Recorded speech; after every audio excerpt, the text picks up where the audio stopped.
Aujourd'hui, pour le sermon, je veux aborder le sujet du baptême, mais il s'accorde bien avec la sermonnette, comme j'ai déjà mentionné. Lors de mon dernier voyage en Côte d'Ivoire et au Bénin, j'ai eu l'occasion de baptiser 3 personnes en Côte d'Ivoire. Ce fut un événement joyeux et un rappel pour moi personnellement du type d'engagement que prend une personne lorsqu'elle décide de devenir un disciple de Jésus-Christ. C'est ce rappel que je veux partager avec vous aujourd'hui. Donc, pour commencer, s'il vous plaît, reportez à Luc 14 et verset 25. Luc 14 et verset 25. Ça, c'est un passage biblique que je lis toujours pendant la discussion de baptême. Luc 14 et verset 25, on va lire versets 25 et 26. Il dit, de grandes foules faisant route avec Jésus, ils se retournèrent, on leur dit, si quelqu'un vient à moi, sans me préférer à son père, à sa mère, à sa femme, à ses enfants, à ses frères et à ses sœurs, et même à sa propre vie, il ne peut être mon disciple.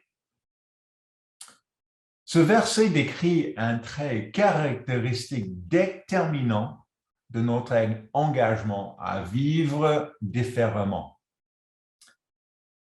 La version devant moi, le NUG, la nouvelle édition de Genève de Louis II, utilise l'expression « sans me préférer ». Quand il dit « si quelqu'un vient à moi sans me préférer ». Et le mot ici en grec est miseo, M-I-S-E-O, miseo, c'est prononcé selon le dictionnaire que j'ai pris. Et ce mot qui signifie haïr, la version Louis II de 1910 a traduit misio par haïr, tout comme la version Darby et Osewald. Donc, le mot est même plus souvent traduit par haine dans d'autres versions du Nouveau Testament. Il signifie, ce mot misio, détester ou renoncer. Et même la Bible de Sommer traduit le mot renoncer de la manière suivante.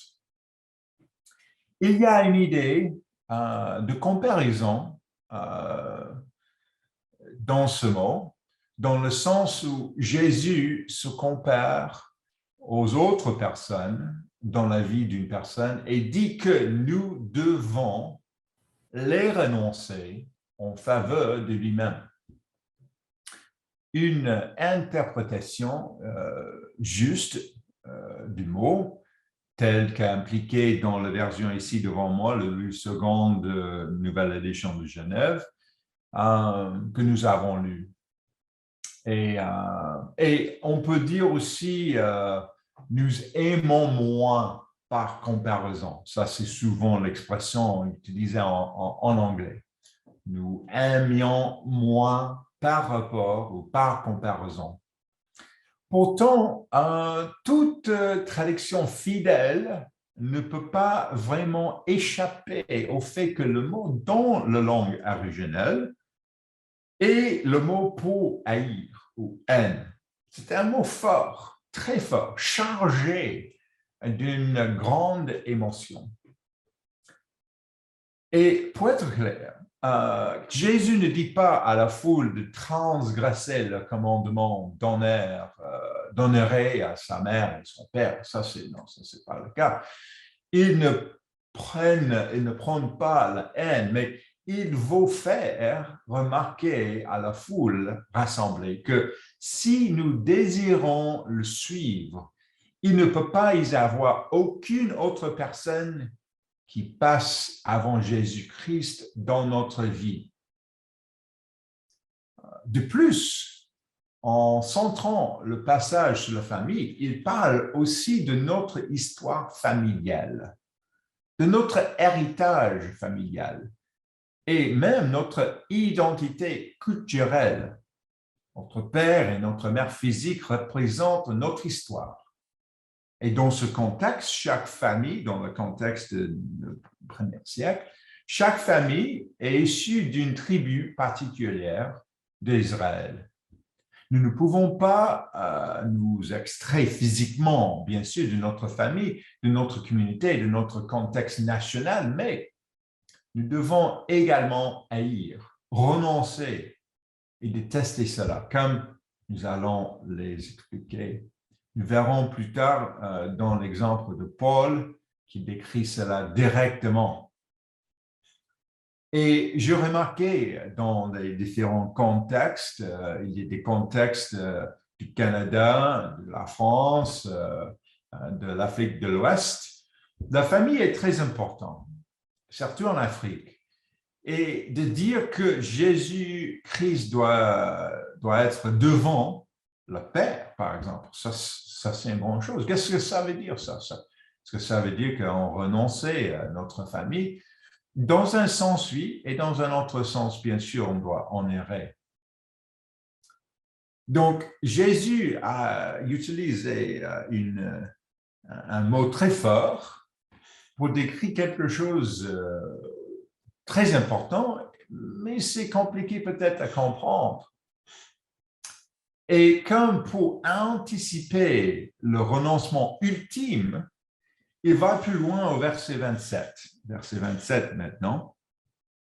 Il dit, et quiconque ne porte pas sa croix et ne me suit pas, ne peut être mon disciple. Ne peut pas être mon disciple. Lorsqu'un criminel, à l'époque, condamné, se rendait à la crucifixion, il portait sa propre pieu sur lequel il sera crucifié. C'est un voyage à sens unique et il n'y avait pas de retour possible et il porta l'instrument de sa mort sur son dos. L'image est brutale, violente. Nous mettons à la mort l'ancienne personne qui nous étions et il n'y a pas de retour en arrière possible.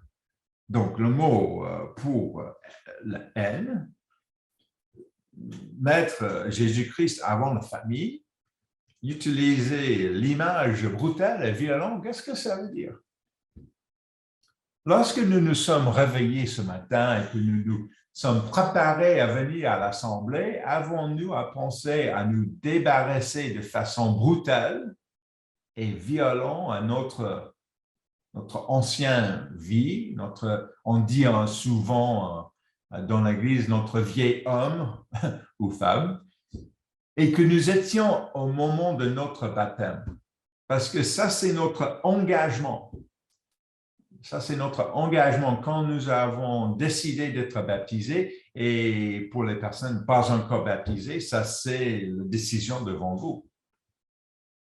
Peut-être que si des personnes ne faisaient baptiser et se rejoignaient à nous sur Zoom chaque semaine, cela nous rappelons constamment d'ampleur de notre engagement.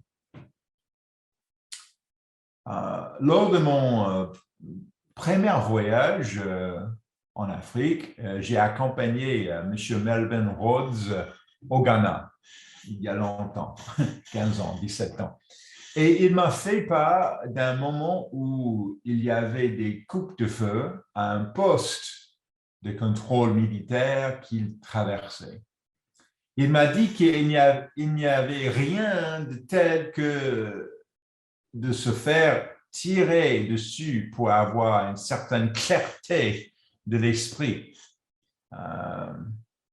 Donc, est-ce qu'il y a une certaine clarté de l'esprit? Moi, j'étais pris au milieu d'une tentative de coup d'État aux Philippines en 2008 et je dois avouer que mon esprit était très clair et focalisé dans ces moments d'urgence. Je ne sais pas ce que chacun d'entre vous apporte avec lui aujourd'hui dans cette assemblée, mais j'espère que ce sermon pourra aider à clarifier notre esprit sur l'engagement à suivre Jésus, le Messie, par-dessus tout. Cela devrait inclure la mise à mort à notre vieil homme et femme avec ses priorités. Parce que ça, c'est franchement le thème de ces versets ici devant nous. Cela devrait inclure de marcher en nouveauté de vie par la présence de l'Esprit de Dieu. Le titre du sermon d'aujourd'hui est « Notre engagement ». Notre engagement. Et pour comprendre ce à quoi cela ressemble dans la pratique, je veux partager trois choses avec vous aujourd'hui. Tout d'abord, nous examinerons l'exemple de Moïse et la manière dont il a vécu cette expérience. Ensuite, nous examinerons l'exemple de Paul et la manière dont il a vécu aussi cette expérience. Donc, deux exemples bibliques de marcher dans la façon que Jésus décrit ici dans Luc 14 et verset 26. Et enfin, nous verrons ce que cela signifie concrètement pour nous. Concrètement pour nous. Et ça aborde le sujet de discernement, de discerner, dans un sens de juger. Donc, prenons l'exemple de Moïse d'abord et reportez-vous, s'il vous plaît, à Hébreux 11 et verset 24. Je voudrais mentionner que j'ai eu la chance d'avoir des études bibliques avec notre frères et sœurs au Cotonou. Et nous avons étudié la vie de Moïse. Nous avons discuté ce sujet, les différents points de sujet de Moïse. Mais pour le reste, peut-être ça fait longtemps depuis que vous avez lu ce passage ici à Hébreux 11 et verset 24. Il dit ici, Hébreux 11 et verset 24, « C'est par la foi que Moïse, devenu grand, refusa d'être appelé fils de la fille de Pharaon. Il préféra, on peut mettre un lien un petit peu avec Luc 14, somme préférée, il préféra être maltraité avec le peuple de Dieu plutôt que d'avoir pointant le jouissance de péché. Il regarda la probe de Christ comme une richesse plus grande que les trésors de l'Égypte, car il avait les yeux fixés sur la rémunération. En refusant d'être appelé fils de la fille de Pharaon, Moïse a renoncé et rejeté son identité même. C'est-à-dire qu'il a rejeté ce que cela signifiait d'être égyptien. Il a rejeté tout ce que l'Égypte représentait. Nous disons souvent que l'Égypte est le symbole du péché aussi. Il n'a peut-être pas compris ce que signifie vraiment être hébreu, car il n'avait pas vécu parmi les Israélites pendant les 40 premières années de sa vie, mais il savait qu'il ne suivrait pas les pratiques des Égyptiens. Bien qu'il ait pris cette décision après avoir fui l'Égypte et être arrivé au pays de Madian, les filles de Jéthro, en le voyant près du puits, ont continué à penser qu'il était égyptien. Comment j'aime le dire à nos frères et sœurs africains, Moïse est né en Afrique et il était donc africain. Il était ethniquement hébreu et originaire d'Asie, ou on pourrait dire Moyen-Orient, mais il était culturellement africain et égyptien. Quelque chose dans sa façon de marcher, de parler, de s'habiller, a conduit les filles de Jéthro à croire qu'elle était égyptienne. En ce sens, il était semblable à son ancêtre Joseph, décrit dans le chapitre 50 de la Genèse. Ce n'est pas nécessaire d'y aller, mais dans ce chapitre, nous lisons que Joseph a ramené à Canaan un cortège funéraire pour son père Jacob. Lorsqu'ils sont arrivés, les habitants de la région ont vu les caravanes et ont appelé l'endroit le deuil des Égyptiens. Bien que Joseph soit d'origine hébraïque, il avait adopté des manières égyptiennes et était accompagné d'un entourage d'importance égyptien. Donc, il y a un sens qu'il est vraiment égyptien. Vous n'avez pas besoin d'y reporter, mais dans Actes 7, verset 22, il dit que Moïse fut instruit dans toute la sagesse des Égyptiens et il était puissant en parole et en œuvre. Donc, il a passé ses premières 40 ans en Égypte et il a appris tout. Mais il a rejeté à la fin cette culture. Dans le récit de l'Exode, Jésus-Christ n'est pas mentionné. On dit bien sûr qu'il est mentionné dans le sens que il dit que je suis le je suis, mais explicitement le nom Jésus-Christ n'est pas mentionné. Mais l'auteur de l'épître aux Hébreux ici indique clairement que Moïse a renoncé à la culture égyptienne et qu'il est détesté par rapport à son engagement envers Jésus-Christ. Il considérait que la récompense ultime du royaume de Dieu, la rémunération,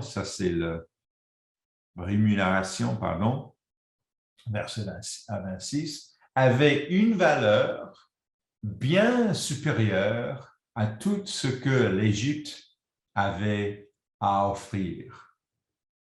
Cependant, même après avoir pris cette décision, il a passé 40 ans dans le désert comme berger.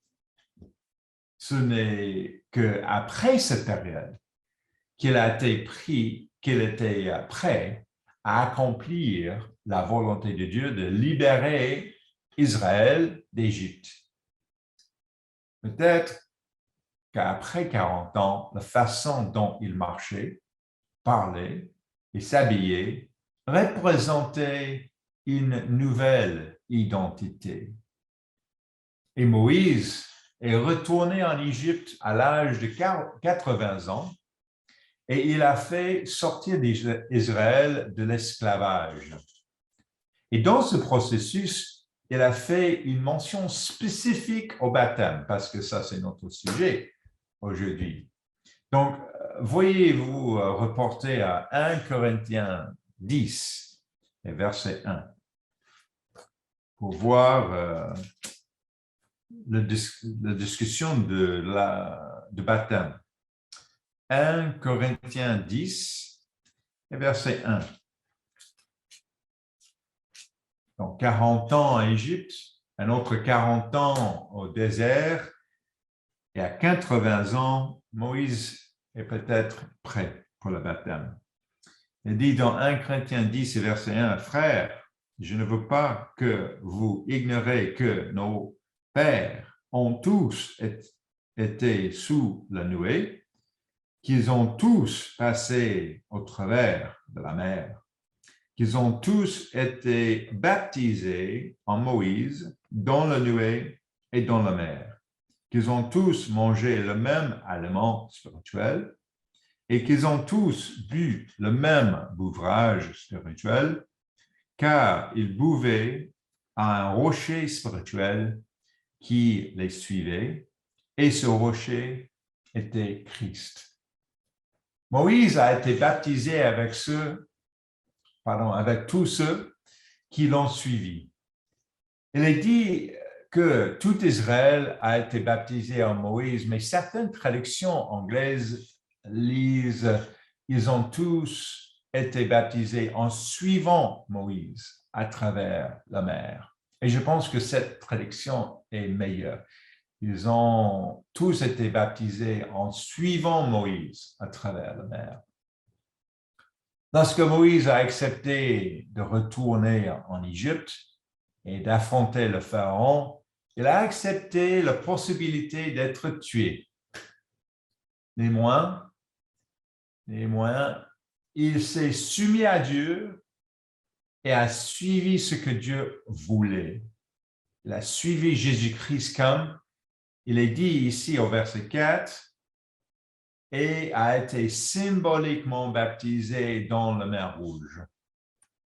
Et après cet événement, il a suivi la direction de Dieu pendant encore 40 ans. Le baptême est un symbole de l'enterrement de vieil homme, femme, et de la transformation en une personne entièrement nouvelle. Voyons comment cela a été abordé dans le livre des Romains, Romains 6 et versets 3 et 4. Dans la vie de Moïse, il a rejeté la culture, l'identité égyptienne, mais ça déclenche un processus pour lui qui prend 40 ans. J'espère que pour nous, c'est moins. Mais ça déclenche un processus qui dure 40 ans pour être... Et après 40 ans, il a été prêt de suivre Dieu et de mettre Jésus-Christ devant tout, de préférer Jésus-Christ mieux que sa famille, de renoncer toutes les autres choses. Et après ça, il peut être baptisé. Il dit, Romains 6, verset 3, « Ignorez-vous que nous tous qui avons été baptisés en Jésus-Christ, c'est en sa mort que nous avons été baptisés ?»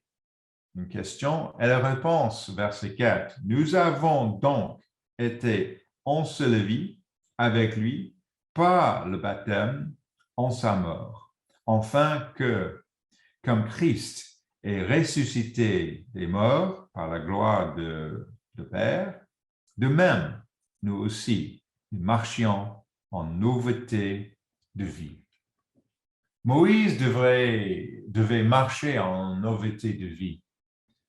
Quand nous lisons « Il regarda l'opprobre de Christ comme une richesse plus grande que les trésors de l'Égypte », nous comprenons qu'il a fait le choix de libérer et de vivre différemment.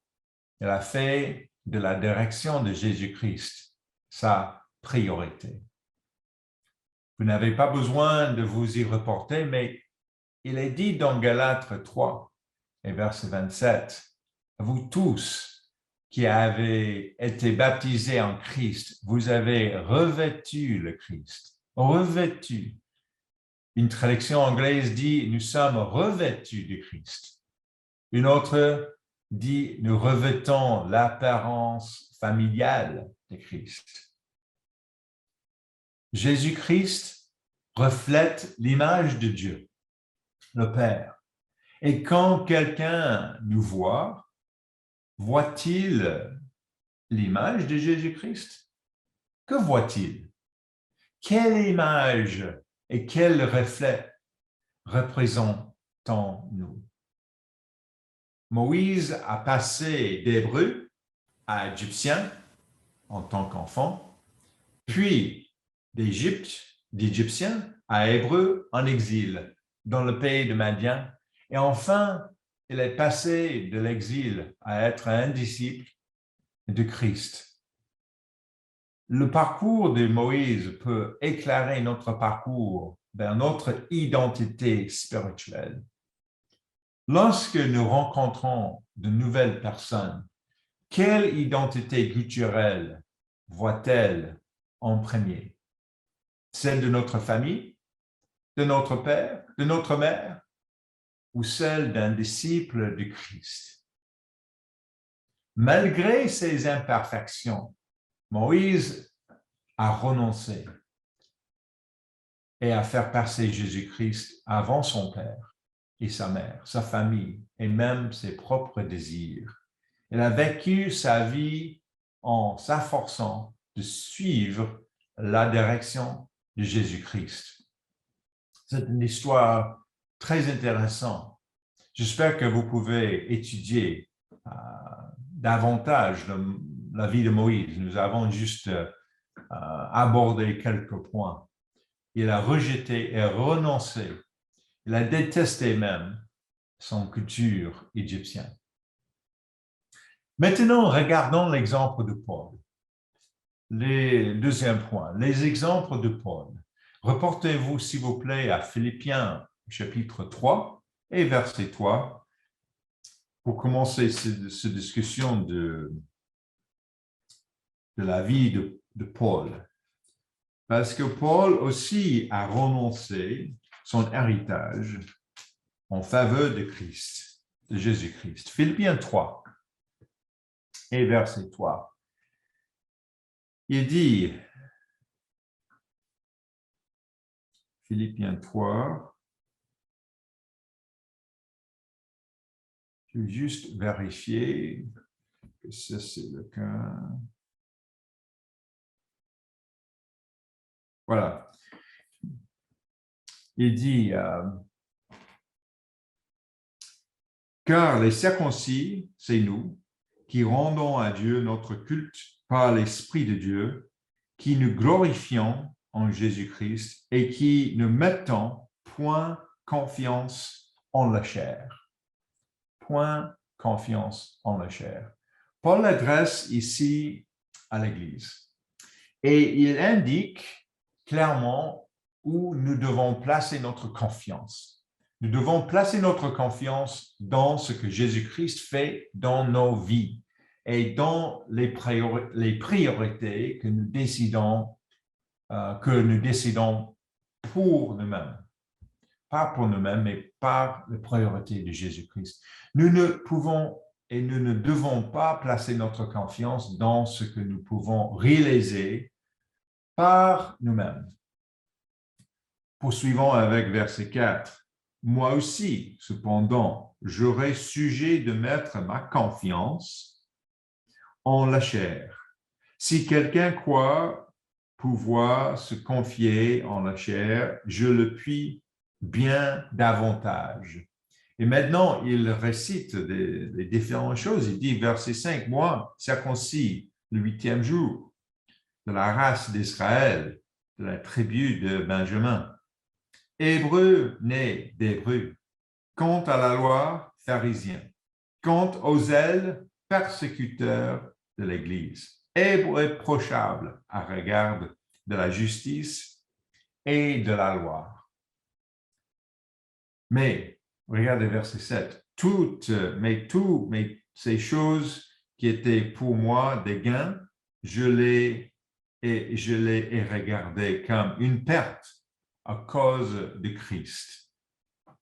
Paul a donné son exemple personnel de la manière dont il a renoncé et rejeté ses accomplissements et héritage personnel. Il a renoncé sa culture juive. Il a renoncé jusqu'au rituel de la circoncision. Il a renoncé son héritage ethnique en tant que Benjamin. Il a renoncé à sa formation religieuse en tant que pharisien et ses affiliations politiques qui l'ont amené à attaquer les disciples de Jésus. Ce verset nous apprend également que le judaïsme n'est pas la foi de l'Ancien Testament et que ce n'est pas le chemin que Paul a pris pour suivre Jésus-Christ. Paul a tout abandonné. Il a choisi d'avancer dans la vie en vivant différemment de ce qu'il avait vécu auparavant. Continue à verset 8. Et même je regarde toutes choses comme une perte à cause de l'excellence de la connaissance de Jésus-Christ, mon Seigneur, pour laquelle j'ai renoncé à tout. Je les regarde comme de la bouée, afin de gagner Christ. Paul voulait savoir qu'il était Christ. Il voulait connaître sa mission, son but et comment il reflétait le Père. Paul n'était pas intéressé par les traditions pharisiennes ou par la fierté de son origine ethnique. Et au verset 9, et d'être trouvé en lui, non avec ma justice, il dit, celle que vient de la loi, mais avec celle qui s'obtient par la foi en Christ, la justice qui vient de Dieu par la foi. Certains utiliseront ce verset pour plaider en faveur de la suppression de la loi. Mais Paul a partagé en d'autres endroits son attachement à l'observation de ce qui était écrit dans la loi et les prophètes. Au contraire, Paul place la loi dans le bon contexte pour nous. Nous pouvons étudier la loi et vivre selon la loi toute la journée, et c'est bien. Mais si notre marche spirituelle se limite à cela, notre vie sera plutôt ennuyeuse. Et pire encore, cela pourrait nous amener à nous laisser de faire le bien à tomber. Notre marche est une marche avec Dieu, car nous vivons la loi. Notre justice vient lorsque nous marchons par la foi en Jésus-Christ. C'est une vie passionnante. C'est une vie remplie de bénédictions et des épreuves aussi. Mais c'est une vie qui a un sens et un but. Ça, c'est le point. Il met un contraste entre vivre selon la loi comme les Juifs et vivre selon la loi marchant en Jésus-Christ. Ça, c'est le point. Ça, c'est l'essentiel. Ce n'était pas sa propre justice, non, c'est la justice de Jésus-Christ. Je souhaite que chacun ait la chance de visiter certaines de nos congrégations en Afrique de l'Ouest et centrale et de mieux comprendre leur marche avec Dieu. Et de la même manière, je souhaite que ceux d'Afrique puissent venir en Europe et voir comment nous marchons ce chemin aussi. Comme le savent ceux qui nous regardons depuis l'Afrique de l'Ouest, il y a très peu des livres et des outils de référence biblique. Gagner juste assez d'argent pour avoir suffisamment de nourriture de bonne qualité peut être un défi même. Et si c'est un problème de santé survient, le coût de l'hôpital ou de médicaments peut être très élevé. Le paludisme est une préoccupation constante.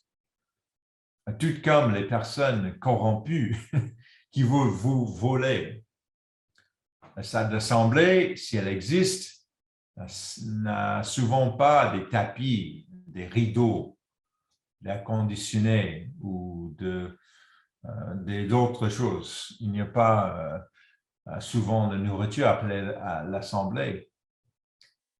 Mais que nous vivons en Europe, ou aux États-Unis, ou en Afrique, il existe une foi qui fait face aux obstacles.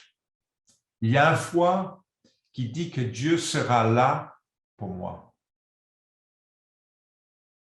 L'une des femmes que j'ai baptisées lors de ce voyage a grandi dans une famille musulmane, ce qui a eu un impact sur sa capacité à apprendre à lire.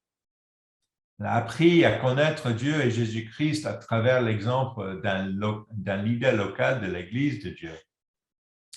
Elle a écouté, pratiqué, fraternisé, conseillé et fréquenté l'Église pendant des années avant d'être baptisée. Elle a sauté de joie en sortant de l'eau. Elle a crié de joie après que je lui ai imposé les mains et j'ai demandé que Dieu lui accorde son Esprit Saint.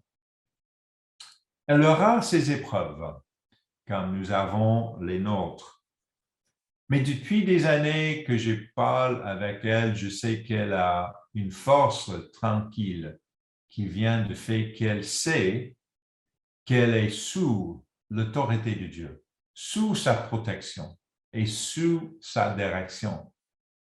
Elle est plus juste une agricultrice et une femme du nord de la Côte d'Ivoire, même si c'est sa profession, son sexe et son héritage, elle est plutôt un disciple de Jésus-Christ d'abord.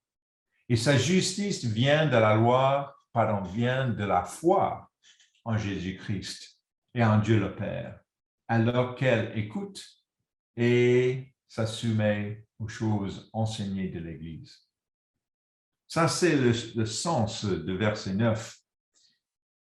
Et terminons la pensée de Paul au verset 10 et 11. Ainsi, je connaîtrai Christ et la puissance de sa résurrection et la communion de ses souffrances en devenant conforme à lui dans sa mort pour parvenir, si je puis, à la résurrection d'entre les morts. Notre espoir n'est pas d'aller au ciel, hein, ça c'est clair. Ça, c'est par les doctrines même de Paul ici. Notre espoir, c'est la résurrection. Et dans ces deux versets, Paul nous montre ce qui compte.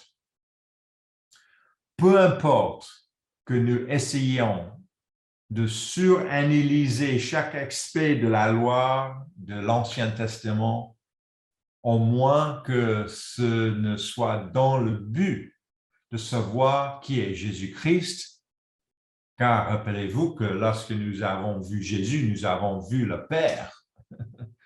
Peu importe les politiques de pouvoir de ce monde, ce qui compte, c'est la puissance de la résurrection de Christ. Ce qui importe, c'est que nous comprenions ce que signifie être appelé à souffrir comme le Christ, être trahi, mais ne pas injurer en retour. Nous devons comprendre ce que signifie de souffrir injustement. Signifie que comprendre ce que cela signifie de souffrir injustement, mais de ne pas faire de menaces en retour. Nous devons comprendre ce que signifie de ne pas mettre notre foi dans les juges de ce monde, mais dans celui qui juge avec justice. Il n'est pas important de conformer notre vie à la société qui nous entoure. Ce qui importe, c'est de conformer la direction de Christ et d'être prêt à porter notre croix et le suivre. Lorsque nous faisons ces choses, nous pouvons atteindre la résurrection des morts. Quand nous faisons des choses, nous pouvons être ressuscités, incorruptibles, avec Jésus-Christ, notre frère aîné. Telle est la vision du royaume de Dieu que Paul avait et que nous devrions avoir.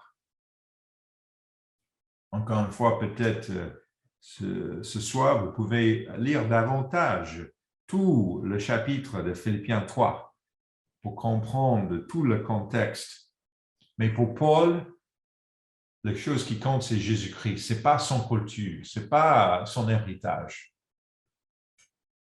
Enfin, troisième point, voyons ce que cela signifie concrètement pour nous. Fondamentalement, ce dont nous discutons est le discernement. Le discernement. Pour mettre en pratique l'engagement de Luc 14, verset 26, nous devons discerner la situation qui se présente à nous chaque jour, chaque mois. Il existe un terme bien connu, se remettre en question, qui signifie questionner notre façon d'être, de réagir ou se mettre au défi, se repenser. Se remettre en question consiste à s'arrêter et à se demander si je fais bien les choses. Est-ce que je pense à cela correctement? Est-ce que j'ai bien réagi dans cette situation? Etc.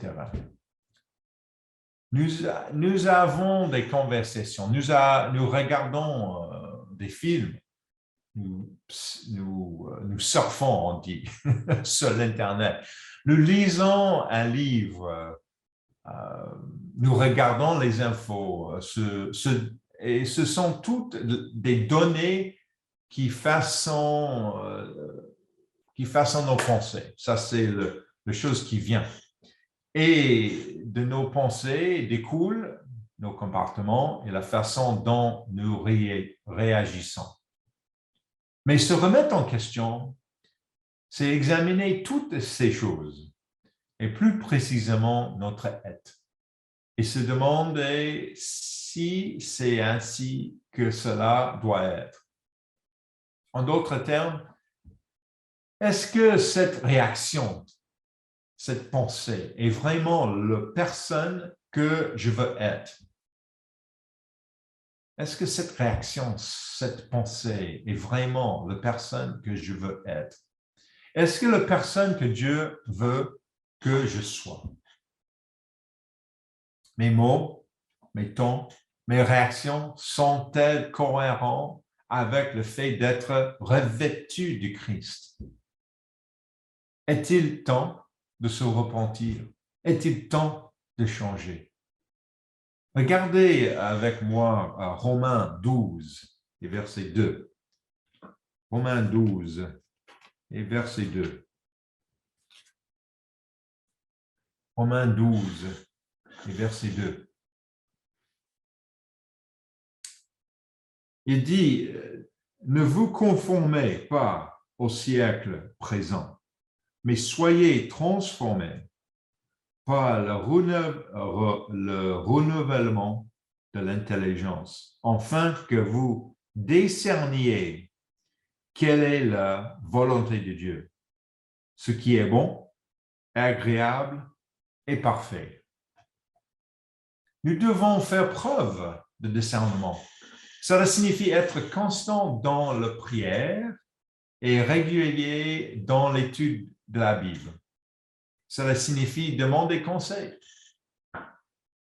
Le célèbre théologien américain du 19e siècle, Charles Spurgeon, c'est un homme très connu aux États-Unis à l'époque, il dit un jour, et je cite maintenant, « Le discernement, ce n'est pas connaître la différence entre le bien et le mal, c'est connaître la différence entre ce qui est bien et ce qui est presque bien. » Ce qui est bien et ce qui est presque bien.